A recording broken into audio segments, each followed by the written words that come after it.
यरूशलेम स्थित अल-अक्सा मस्जिद में फलस्तीनियों और इजरायली सुरक्षा बलों के बीच सोमवार को हुई झड़प ने अब हिंसक रूप ले लिया है।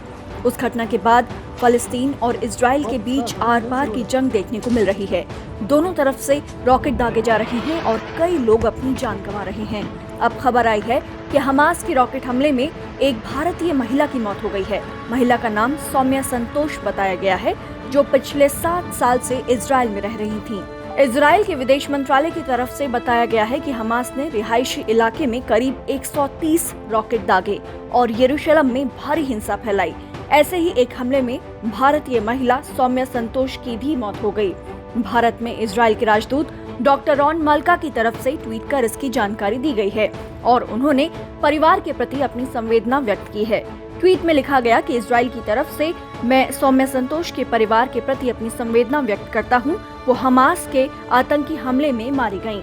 इसे जानकर हमारा दिल रो रहा है कि एक 9 साल के बच्चे ने इस क्रूर आतंकी हमले में अपनी मां को खो दिया है।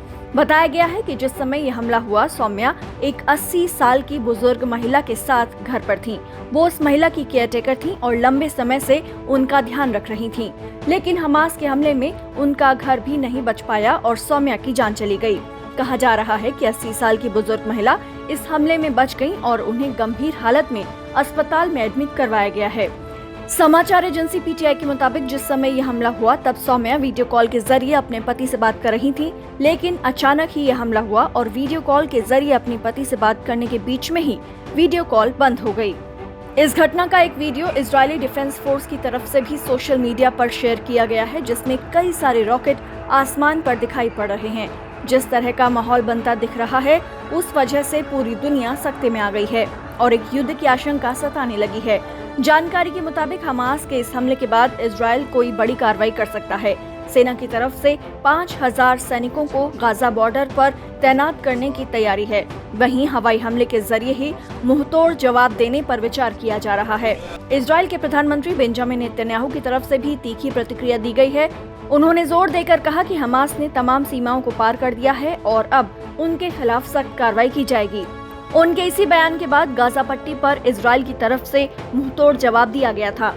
हमले में कई लोगों ने अपनी जान गंवा दी थी और कई घायल बताए गए।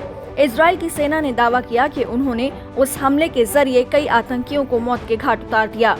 यरूशलेम के मुद्दे पर पहले भी फलस्तीन और इजरायल के बीच कई संघर्ष हुए हैं, लेकिन जितना खूनी खेल इस बार खेला जा रहा है, ये पिछले कई सालों में नहीं देखा गया।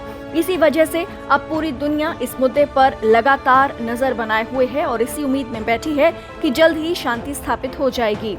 जानकारी के लिए बता दें कि यरूशलेम स्थित अल-अक्सा मस्जिद में फलस्तीनियों और इजरायली सुरक्षा बलों के बीच सोमवार को झड़प हुई थी। इसमें फलस्तीनी प्रदर्शनकारियों के पथराव के जवाब में इजरायली सुरक्षा बलों ने अल-अक्सा मस्जिद पर धावा बोल दिया था। कहा जा रहा है कि इस बीच इजरायली सुरक्षा बलों ने रबर बुलेट का इस्तेमाल किया, जिसमें दर्जनों प्रदर्शनकारी घायल हो गए। आपको बता दें कि इससे पहले फलस्तीन की तरफ से कहा जा रहा था कि इजरायल कोरोना वायरस और लॉकडाउन का फायदा उठाकर उनकी जमीनों पर कब्जा बढ़ा रहा है।